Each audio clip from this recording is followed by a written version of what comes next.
Welcome back. It's still the conversation, and we've been talking about the ongoing nationwide and bad governance protest, happening across the nation. But we have two new gentlemen joining us. Jide Johnson, he's a communications consultant. You're welcome. It's a pleasure to be with you. Thank you for having me. And we also have Dr. Saheed Hamad. He's the Imam, Lagos State Secretary of Central Mosque, and also a public affairs analyst. You're welcome, sir. Assalamu alaikum. Good morning, viewers. So let's begin. What are you, I'm starting with you, Dr. Saheed. What are your views on the state of governance in Nigeria that has led to this protest? Thank you very much for the question. The state of governance that led to this protest is an obvious revelation in and of itself. I dare say that there is absolutely nothing new, nothing strange, nothing different in the way we run and in the way we are run. The state of governance that led to this protest is the same state of governance that led to the last one. It's the same state of governance that led to the last before the last. It's the same state of governance that led to the ones years and decades before now. It's still the same thing. It's still the same thing. So the state of governance, simple, unless we're going to have a separate program where we remind ourselves what system, what mode, what responsibility governors or leaders have in governance, what responsibility citizens or residents of a particular country, nation, state have. Governance is supposed to be two-way. The Quran says, A'udhu billahi minash shaitanir rajim, Surah Al-A'raf, I think, فَلَنَسْأَلَنَّ الَّذِينَ أُرْسِلَ إِلَيْهِمْ وَلَنَسْأَلَنَّ الْمُرْسَلِينَ وَلَنَقُصَّنَّ عَلَيْهِمْ بِعِلْمٍ وَمَا كُنَّا غَائِبِينَ. Indeed, we will call to account those we have sent as leaders unto the people, as we will call to account those unto whom we have sent. It's a bilateral responsibility. What you see in your government is your face in the mirror. These people did not fall from heaven. So my take on the state of governance that led to this protest will simply be summarized as us depicting our very self. Unfortunately, in the worst of ways, we have better ways that we could depict. We have better images that we could illustrate. But in this case, we have not been able to do enough of that. In my opinion, this is what led here. It's the same thing that has been for years and decades before. And unless we do something differently as leaders, unless we do something differently as citizens, the classical definition, permit me, of insanity is going round and round a closed cycle and expecting that you will arrive at a different destination, doing the same thing over and over and expecting that everything will suddenly end up differently. Okay. Thank you. My question is for you, Jide, over there. I want us to critically look at the demands of the protesters. They have listed quite a number of things: revert petrol pump price to 100 naira per litre, and some other things, minimum wage matter that has been settled. Do you think these things are realistic? Can they be achieved? Well, before I go to that, I want to respond to the first question you asked, which opened up this segment, which is the state of governance. The state of governance now is not the same as that has always been. Before now, there was petroleum subsidy. You have removal of petroleum subsidy. You have the flotation of naira. You have electricity tariff. You have the removal of education subsidy. All of these were not in existence until now. So these were things that are happening. And I think that we'll be doing a great disservice to this nation, whereby we have critical stakeholders. And what do I mean by critical stakeholders? Clerics, traditional rulers, who are institutions of morality, not projecting the right messaging to those that are in power. I think these are some of the challenges we are we are having in our country, because the state of governance is not the same. And that's the reality. And before this protest, the president had conversation with traditional rulers. Yeah. The president had conversation with clerics. The president had conversation with governors. Other critical stakeholders were involved in this conversation. I can't imagine what was the level of the conversation they had with the president to make the president to see the reality of what is happening in the country. Since they are close to the people. Since they are closer to the people. Because whether we like it or not, we go to our place of worship either on daily basis or on weekly basis to worship and what have you. And you need the you need those institutions of morality to bring about sanity in the society. And that's critical, because they are the moral compass through which people conduct themselves. Now coming to the demands of the protesters, of the protesters, in terms of bringing down the prices of petroleum product to 100 naira, I don't think that is feasible. But I think what government needs to do is to engage. You see, the beauty of democracy is that you have consenting and dissenting view. And what does that mean? Is that majority will have their way, minority will have their say. You must be able to coalesce the various divergent views that exist in your given society in order for you to find what is called consensus. Consensus being what we lack in our polity is consensus building. And we have a situation whereby we have developed our democracy to the point that people in leadership are intolerant of dissenting view. You look at the way Ningi was treated. You look at the way Senator Ndume was treated. You look at the way the Senate president spoke to members, distinguished senators of the Federal Republic on the Senate floor, having dissenting view. And if you don't have culture of tolerating dissent, you will not grow, because there's a particular saying, Omodegbon, Agbagbon, Lavidalive. It takes the experience of the elderly and the wisdom of the youth to build a given society. Okay, Mr. Benjamin. I'm sorry, Joshua. Right, Mr. Benjamin, because you have a few minutes to spend with us. Yes, please. He wants to add something. Yes, please. Thank you very much for obliging me. It's a conversation, and that's why I feel that, so that we can get a complete view of this. Unfortunately, it's very easy to sloganeer. It's very easy. Everybody is an expert on how and what things should be. Everybody in Nigeria is an expert on the problems that we have. And while not knowing enough, it's very easy to jump on the street and say that Naira should be $1 and vice versa. The role of the clerics, unfortunately, again, because people do not know what clerics and the so-called traditional rulers and other stakeholders go through while not on the defense. People don't know that perhaps, but for the intervention of some of these critical stakeholders, what we're even talking about will be a lot worse.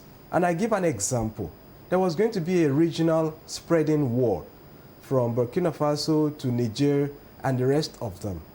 What the so-called political elites, human rights activists, and other so-called opinion leaders could not have been able to achieve is these clerics and other stakeholders that were able to, at least to a reasonable extent, stabilize the region. What am I saying? I am saying that the bird view of what is happening in the country is not a one-way business. People are suffering. We'll assume that there is an overlord somewhere that is artificially manufacturing the suffering. It is not a cherry pick, individualized, I bought tomato for 1 naira last year, I'm buying it for 10 naira this year. It's a dynamic of many things that every single Nigeria experiences. And unless the protesters, and is there such an English as protestees, all right, will have to reasonably cross-fertilize ideas. Okay, and Dr. Ahmad. And pick up our responsibilities bilaterally. It is not a magic wand that people will demand and expect that this demand, I'm happy that the previous speaker did mention, reverts petrol to 100 is impossible. Then why demand? We Okay, Dr. have Amanda, to work because, this out together. Yes. We need to go to the PPRO now. He has limited time to spend with us here. Okay, I'm sure that some people will still come out today. I'm directing my question to the PPRO now. How do you expect them to conduct themselves in such a way that, you know, there will be some peaceful relationship between them and your men? Okay, before I answer your question, doctor said something that tickled my fancy, and I would like to amend it. He said, what you see in the government is your face in the mirror. So please permit me to say, what you see in the police is your face in the mirror. Now to answer your question. My face is not the same as yours. So we expect protesters to be very peaceful today, like they were yesterday, maybe more peaceful, because yesterday at some points tensions were raised or ran high. But let's say we are mastering the entire thing. They are going to become better protesters, and we will become better at handling protesters. So we expect everything to go fine today, and we support it with prayers too, and that everything will go fine. So we expect let me just stick with you for a second. I know that you're very active on social media just to address some of the concerns raised by the people. I also do know that there are different narratives on social media that you try to debunk, like the fact that they said the police also instigated and provoked protesters yesterday. How do you intend to handle some of the things that we'll hear today, or perhaps some people are spewing out there that might actually aggravate the situation of people getting agitated about the present situation? Well, thankfully, I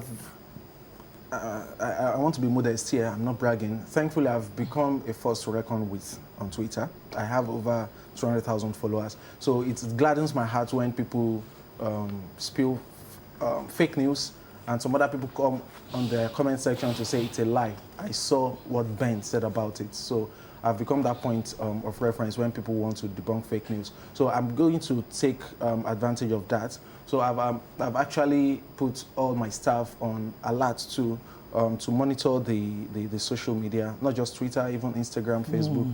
So I have many hands working with me, monitoring. So once they see something that needs to be debunked, they let me know, and I quickly debunk it. So I think we'll do fairly well in that regard. So there's nothing to worry about. Okay, Mr. Benjamin, the directive of the IGP yesterday saying that all state commands of the police should be on red alert. How are you going to carry it out here in Lagos?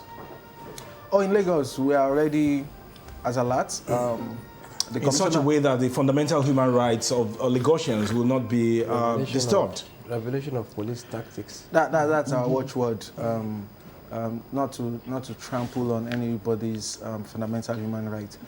So we keep, like I said earlier before the new guest came in, I said the Commissioner of Police went on air at 2:30 this morning. It has also been on air like 7:30 today. So we keep reminding our men, we keep reminding them not to be overzealous, and we charge the ground commanders, those are the area commanders, and these are assistant commissioners of police, so they know better and they have a lot more at stake. So we keep reminding them, keep charging them to be very professional in their dealings. So there's nothing to worry about, we believe. Okay, just before Ben leaves, I have this issue of trust with Nigerian police. We hear you, we see you, in Lagos.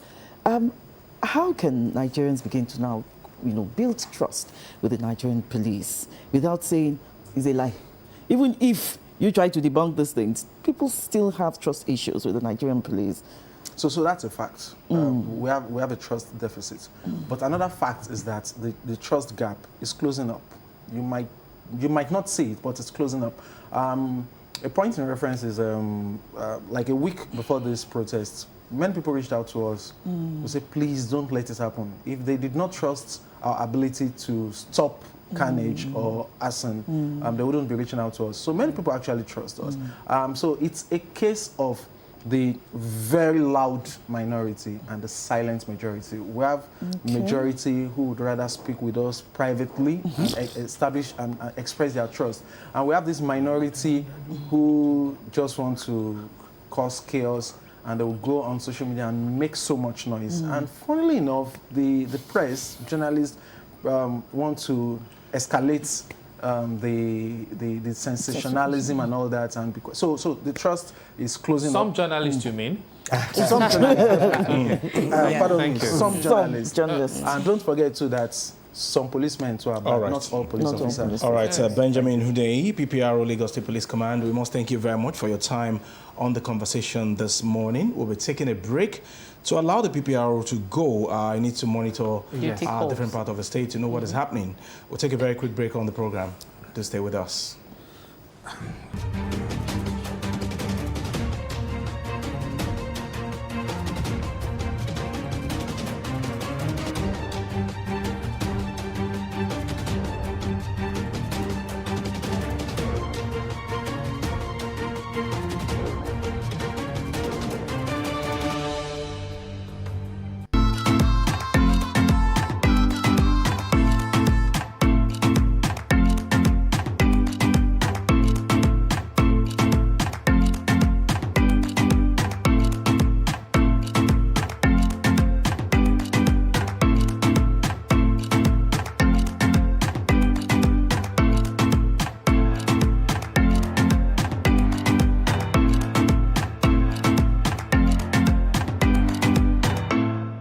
The essence of this gathering is to let the government know that we are tired of their policies and we are tired of their governance. The system is not working.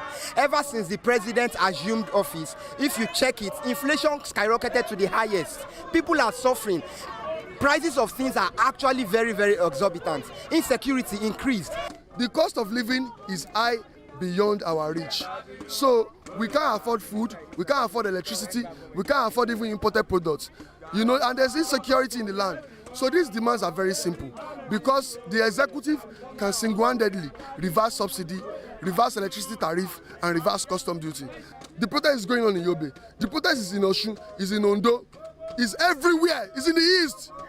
So nobody should come and tell us that it is some Eastern people that hate the regime because they are not Yorubas. We are Yorubas. And many people are Igbos. My brother here is Edo. So many tribes are here. What we want, or if the government can do the needful, at least we might reach a compromise.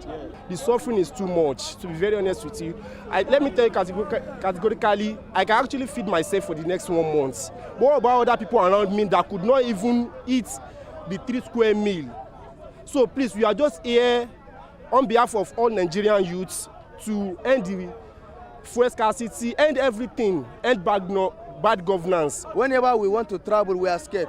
If you don't have money to pay an aeroplane, I think you know that. So that is why I want this MN to stop this kidnapping. Secondly, we don't have safe in Maiduguri. Over 15 years, they were killing us. Peaceful and calm, because many people are here, they are going into their various work. The protest is just peaceful, and we do not allow the protest to go beyond the limit of the way the government will say it and say, they are the one that are protesting, they are still the one that are still looting the shops, and they are still the one causing riots in the society. Still suffer from what we refuse to speak out now. So I'm being sincere that all of us just need to come out and speak out at the right time. There's hardship. We suffer in this country. The suffering is too much. It should help us. We are suffering in this country. What is it? We cannot feed. We cannot feed 3 times daily. We cannot feed our children. I don't expect this protest. It's something that is supposed to find solution for us. It's not until it become violence. And what we are pleading from the government, that they should help us. They should please help we, the masses, that we are trying to bring out our mind, to pour our mind out. They should help us to reduce every cost of things in this Nigeria.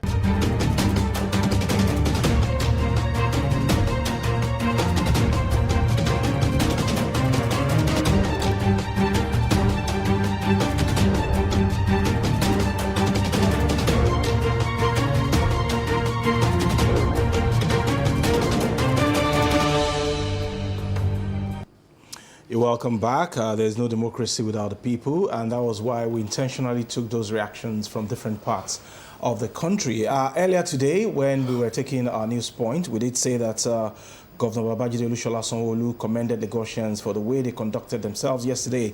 So we'll quickly take some bullet points out of the statement issued by Mr. Governor yesterday. Joy. Okay, one of such is Sunday Markets will return with its 25% discount on all major food items. The medical outreach, which offered thousands of people treatment free of any charge whatsoever, will also return.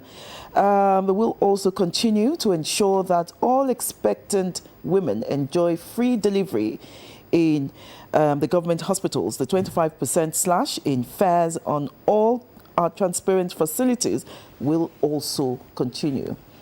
Transports, right? Transport facilities, yeah. Also, he said, considering all the federal and state governments have done, all lovers of peace will agree that it is time the protesters called off their action. Their voice has been heard loud and clear. Okay.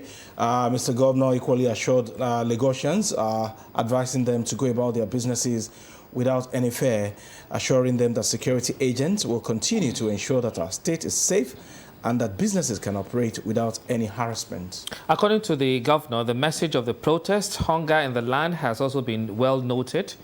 It is, however, important to reiterate the fact that the federal government is taking steps to reverse the situation. Besides opening the National Grain Reserve, the federal government has suspended import duties on food items. Those are the words of the message from the governor yesterday. And of course, perhaps let's get your reaction to it, because I know doctor is... we have two doctors here. We have medical doctor and we have doctor of letters. Okay. Mr. Johnson, how do you respond to the message of Mr. Governor? Do you think it will resonate with the yearnings of the people? Now, you know, we learn from experience. Only food doesn't learn from experience. You recall that an average Lagosian does not want what happened during the sad experience of NSAS protest to happen again in Lagos. And we love life in Lagos. And I think taking a cue from that, the governor responded quickly and appropriately, addressing the issues. You know, the challenge we have with leadership in our part of the world is the ability to respond to us where we need them to respond to us. And I think that this statement will go a long way in assuaging the feelings of people, giving them assurances that government is listening to what we are saying. And let's take it further. Imagine on Monday or Sunday night, the president has given a national broadcast, appealing and assuaging the feelings of Nigeria. There's nothing that communication cannot do for you. Yeah. At least some will sympathize with you. Everybody might not accept what you are saying, but some will sympathize. At least he has appealed to us to give him some time. And sometimes that goes a long way in resolving issue. You know, we say this thing in our local dialect, and so that doctor can also contribute. Oro tutu, omanjo, obilako. You help me. Jibola, you are... Hey, that's the wrong person. Jibola cannot speak your Jibola, you help me. No, doctor speak in Quran. Doctor spoke Quran earlier. And spoke Arabic, rather. So I'm speaking you. Please help me. Dr. Johnson. Okay. Dr. Johnson. Jibola, please finish. Please finish it. Dr. Johnson, before we go to Dr. Ahmad, people have also criticized the handlers of Mr. President when it comes to communicating with the people. That's a fact. One, you have a lot of unofficial spokesperson and official spokesperson aggravating this issue, heightening the tension in the land. And I'll give you an example. For example, is the Minister of Federal Republic, this official spokesperson, Federal Capital Territory, thank you. Is he the official spokesperson of this government? And the Senate President, is he the official spokesperson of this president? The spokesperson for the president, who happens to be our big Egmo, directly or indirectly, because we belong to the same industry, Bayo Ononuga, has undertook an adversarial approach. Yeah. It's an adversarial, not a conciliatory approach. Now, don't forget that we are coming from an election that exposed our weaknesses that thrived on our fault lines. And so you need a conciliatory approach. And the president won with one of the narrowest margin. In actual sense, those that voted against the president were more than those that voted for him. So you need a conciliatory, not an adversarial kind of communication approach. And that heightens the tension, builds the tension across the land, which feeds into what I said earlier in Yoruba language, which you also helped me to interpret again, because you look, okay, let me put the brand personality of the Federal Minister Capital Territory and give you 3 attributes and 3 values, because every individual has 3 core values, like every organization, like every institution. Now, 1, it thrives on controversy. 2, it thrives in chaos. 3, it loves conflict. Will you allow such a person to be the spokesperson of your organization? At this critical time. At this critical time. Okay, let's go to Dr. Ahmad. Yes, he wants to react. Do you think Mr. President should have, addressed the nation? Yes, I agree that Orotutu ni yobilapo, Orona ni yok idalako. Thank you very much, sir. All right. Ajibola. That serves constructive purpose for all times. And surely we can do better with communication. However, nobody should delude anyone, never mind oneself, to believe that even if Mr. President spoke, anything was going to change. History doesn't always solve all the problems, but history usually teaches most of the lessons. It's now for individuals, people, or nations to learn from those lessons or not. Just yesterday, I mean that metaphorically, President Buhari was in that office. A crisis of one sort or the other was looming. President must address the nation. President was address the nation. Where is our president? And so on and so forth. The president eventually addressed the nation. If I remember very well, as young as I was then, I do not think that magically just made the agitations great. When people have grievances, my people have a terminology they call until we palpate. Stop giving us promises. When people have laid timetable, they have given, even with an address, and I agree that some changes could happen. 2, I also think that in a situation where people are hungry, whoever or whatever is the cause of the hunger, until and unless there is someone who will give them the satiation for that hunger at that point in time, it's unlikely that, exhortations will mean much. I'm going to the masjid as soon as I leave this place. And even with my prepared khutbah, I am ruminating in my head how best to put this across. But the truth must still always be spoken. Number 3, from my understanding, what also remains pertinent for us to realize is that it is a national conversation and we need to grow. No government wants to be held to ransom on a thought of legitimacy.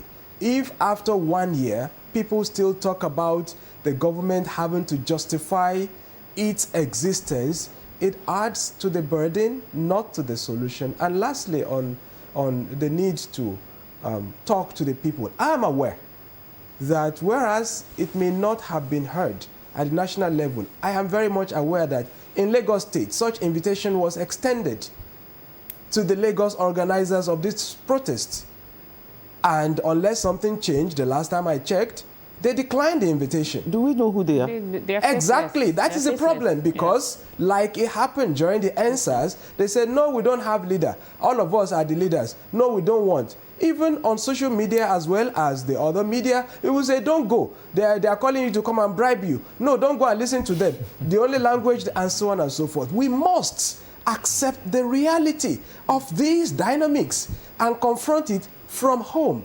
Individuals, groups, sublets of groups That is the only time we will have constructive conversation on roles and reversal of roles. We will be able to also understand the demands and the counter demands that may happen. Please allow me to quickly extend. Whereas it is the right of individuals to express, maybe we will get there before the conversation ends, to express their grievances. It is unlikely that because some people have put themselves together to express their grievances in certain way, then mine, which is also a fundamental human right, my right should become secondary because I choose to not make noise. I choose instead to speak where there are the listening ears. I think these are the dynamics that we must put together. Again, I join everyone else, Mr. Governor and the police, to commend Lagosians. I was around during NSAS. I was around during June 12 and before then. And some of us have the opportunity of comparing. I think yesterday was commendable. I was out. I was on my way to the hospital, and I went to other parts of the state yesterday. And other than appearances of policemen, one point or the other, I think Lagosians learned very significantly. I hope Nigerians at large will also learn from the past. Thank you. Okay. Thank you. My question, Jide. So the point I read, considering all the federal and state governments have done, all lovers of peace will agree that it is time the protesters called off their action. Do you also share this line of thoughts with the governor? Well, I don't know. We have seen the effect of what government has put in place to put food on the table of an average Nigerian. There's a common saying that an angry man is an angry man is an angry man. I was trying to recall the last sentence I made in our local dialect. What can suit us? What can infuriate us? What can make us to be killed? And what can cause us to kill another person? I think that it's important for those that we have given responsibility of managing the affairs of this nation to understand that they are entrusted with public trust. You asked a question when the PPR of police was there, that what is the trust? There's a trust deficit on behalf of the citizenry. And I love what Doctor is saying, that there's a bilateral relationship between the governed and the governed. A situation whereby those that are governing us are living large and they are spewing rhetorics of insensitivity. Do you want to gain support and compliance from the citizenry? Are you with me? And you have those that are unofficial spokesperson of the government, like Reno Mokri, Daniel Bwala. Are you getting my point? Are you getting my heightening the tension? Then whatever goods the government is doing is a classic case of our local fowl. You know, that we say that the end we use his leg to gather food, and we also use his hand to scatter what. There's no doubt that the challenges, like Doctor pointed out, the challenges this present administration is facing is nothing new to Nigeria. It has been the recurrent challenges, the issue of fuel subsidy, the issue of hunger, the issue of inflation. It has been. It has always been. However, how you manage the situation is critical to you having success. I said this. What's the difference between what we witnessed yesterday across the length and breadth of Nigeria on an average day of our election? What's the difference? The day we power exchange hand in hand. So what's the difference? The carnage we witnessed across the length and breadth. What's the difference? Because we don't have civic education. People, both that are governing us, don't understand civic. The citizens themselves don't understand their civic responsibility in the society. I can make my grievances. He asked me a question why we all said that there's a difference between protest and rally. And the fact that people don't go out on the street to rally in order to emphasize the point does not mean that they are not protesting. A lot of Nigerians stayed at home yesterday. Yes. You can protest by sitting down at home and not going out. When you go out to do it's called rally. That's why protest and rally. How about riots? And then it moves to riot. It's the rioting we saw across the length and breadth. And I have said it, wherever you see protest and you see rally, if you are not careful, whether in civilized crime uncivilized crime. It leads to vandalization, looting, and what have you. Whether it's in Wisconsin or in LA, in New York, and what have you. In 2020, they have what they call the Summer of Love, United States of America, over the death of George Floyd, and we knew what happened concerning that. Okay, in the short term now, because today is day 2, and whether we like it or not, some people will still protest in some parts of the country. What are those quick fix that governments, whether federal, state, or local, should begin to do now? I think it's clear to every night, to those that are in government and to those that are protesting. That's why I want to agree with the last question. I think everybody should go back home. The message has been passed. It's very clear that there were attempts to stop people from expressing their views, and opportunity has been given for them to express. They are even in Federal Capital Territory where they said they will not be given they were given the opportunity to express their view. And I think the message has been passed to those that are in government that our voices, you have listened to our voices. They are pain in the land. Let's go back home, because there's nothing going on the street. Shutting down businesses we do, it will further worsen the situation. So my appeal to this amorphous group of the leaders of the protesters is for them to sheath their sword. At least a message has been passed that Nigerians can speak their voice anytime they want to speak. That's for the protesters. What about government? For the government, I think that... Because it appears we are living in two different worlds. I think for the government, there should be... Look, the government had meetings with traditional rulers. The government had meetings with governors. The government had meetings with... These are stakeholders that are part and parcel of the government. I think what the government needs to do is to also engage the opposition.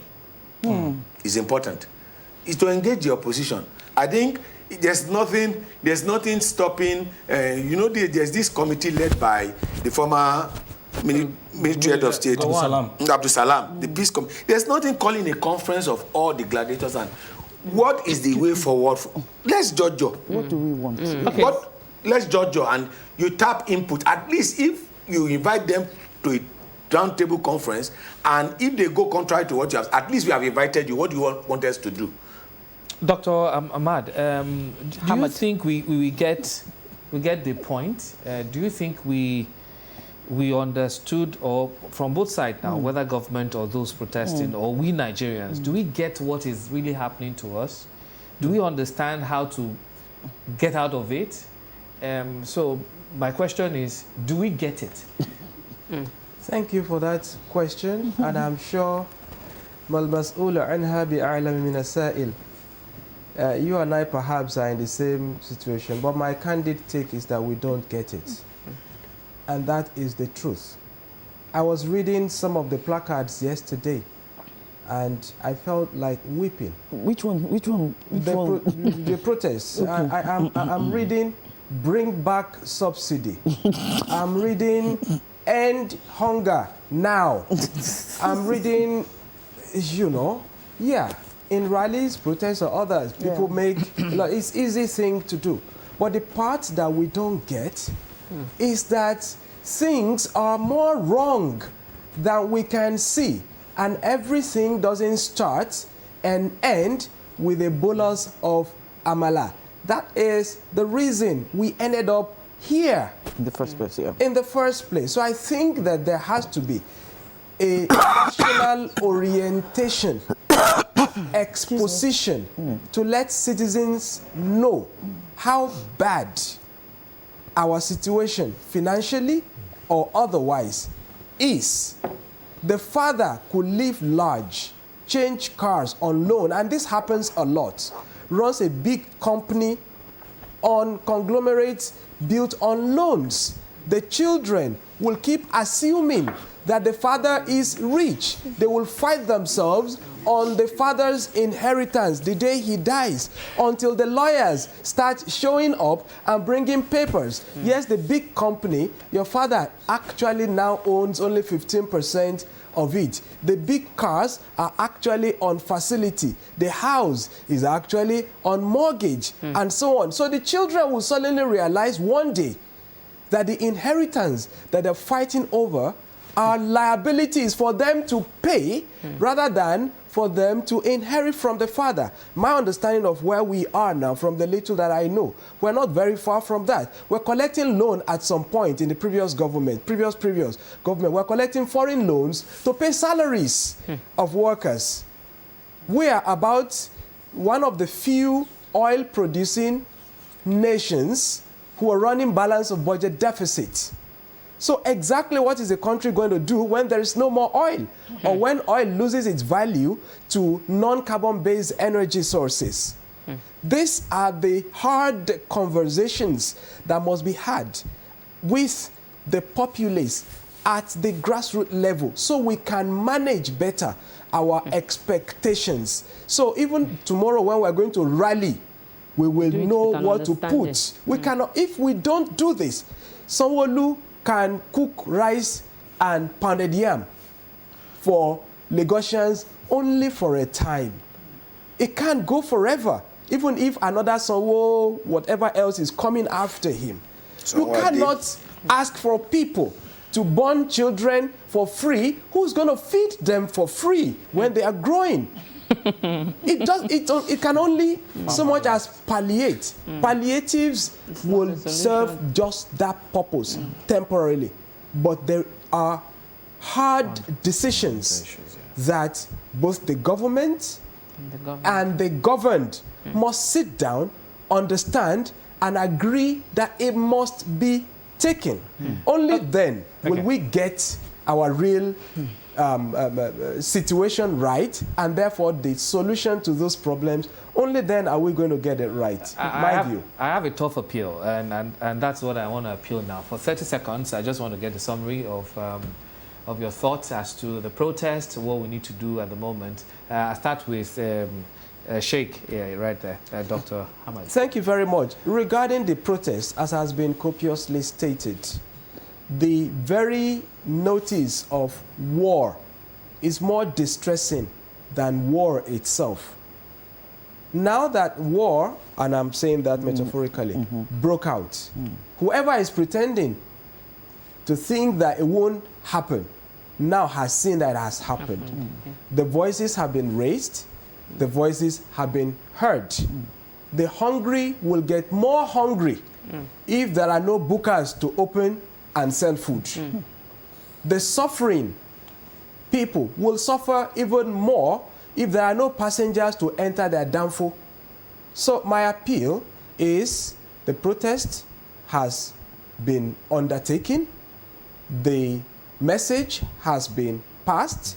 It is my hope that not only has the government heard it, because I have no doubt that they have heard it, but it's my hope that not only have they heard it, they will heed the content of the message and sit down to fashion out a longer lasting set of solutions. My appeal to the protesters: let everyone return home and return to seeking our legitimate means of livelihood while we contribute our quota to the collective development of the country.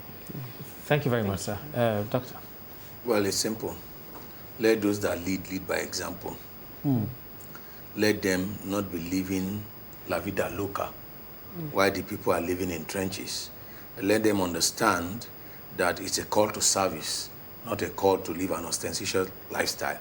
When you begin to take decisions of buying yacht, of buying presidential jet, of buying in the midst of ongoing suffering, you are sending a wrong optics, and people will not have trust and confidence in your government.